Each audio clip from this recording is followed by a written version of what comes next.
Welcome to my channel Master of Grammar. প্ৰিয় শিক্ষাৰ্থীসকল, আজি মই তোমালোকৰ বাবে আগবঢ়াইছোঁ শিক্ষক দিৱসৰ বিষয়ে এটা আকৰ্ষণীয় ভাষণ, মন চুই যোৱা এটা আকৰ্ষণীয় ভাষণ তোমালোকলৈ আগবঢ়াইছোঁ। তোমালোকে এইবিলাক নোটবুকত লিখি শিক্ষক দিৱসৰ ভাষণ দিব পাৰিব।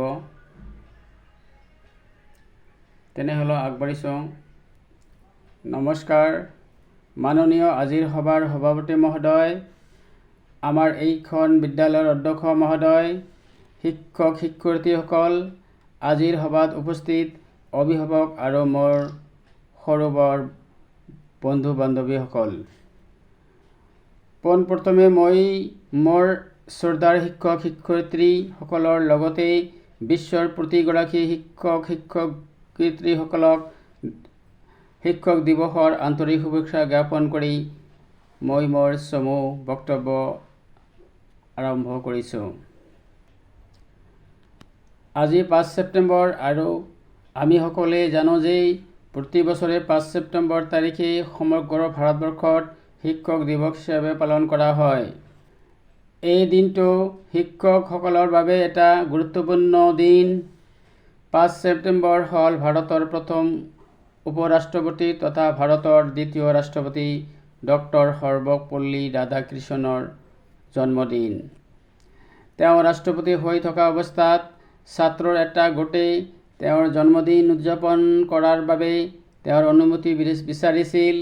তেতিয়া সৰ্বপল্লী ৰাধাকৃষ্ণনে কৈছিল, মোৰ জন্মদিনটো বেলেগকৈ পতাতকৈ এই দিনটো শিক্ষক দিৱস হিচাপে পালন কৰিলে মই গৌৰৱান্বিত হ'ম। তেতিয়াৰ পৰাই এই 5 ছেপ্টেম্বৰ দিনটো শিক্ষক দিৱস ৰূপে পালন কৰি অহা হৈছে। 1962 চনৰ 5 ছেপ্টেম্বৰ তাৰিখে ভাৰতত প্ৰথম শিক্ষক দিৱস পালন কৰা হৈছিল। শিক্ষকসকলে এজন ব্যক্তি, এখন সমাজ, দেশৰ ভৱিষ্যত গঢ় দিয়াত গুৰুত্বপূৰ্ণ ভূমিকা গ্ৰহণ কৰে। শিক্ষক হ'ল আমাৰ জীৱনৰ সেইজন ব্যক্তি যিজনে আমাক সদায় উৎসাহিত কৰে, ভুলবোৰ আঙুলিয়াই দিয়ে আৰু সাহসী হ'বলৈ শিকায়। শিক্ষকসকলক মমবাতিৰ লগত তুলনা কৰি কোৱা হৈছে, যিয়ে নিজে জ্বলি আনক পোহৰ বিলায়। শিক্ষকসকল হ'ল জ্ঞানৰ ভাণ্ডাৰ স্বৰূপ, যাৰ পৰা আমি জীৱন পথত আগুৱাই যাবলৈ প্ৰয়োজনীয় সকলো জ্ঞান আহৰণ কৰিব পাৰোঁ। গতিকে আমি সদায় আমাৰ শিক্ষকসকলৰ কথা মানি চলা আৰু সন্মান কৰা উচিত। শেষত সকলোকে পুনৰবাৰ শিক্ষক দিৱসৰ বহুত বহুত শুভেচ্ছা জনাই মই মোৰ বক্তব্য সামৰি মাৰিছোঁ। ধন্যবাদ। ভিডিঅ'টোৰ দ্বাৰা উপকৃত হ'লে চেনেলটো ছাবস্ক্ৰাইব কৰিব। ধন্যবাদ।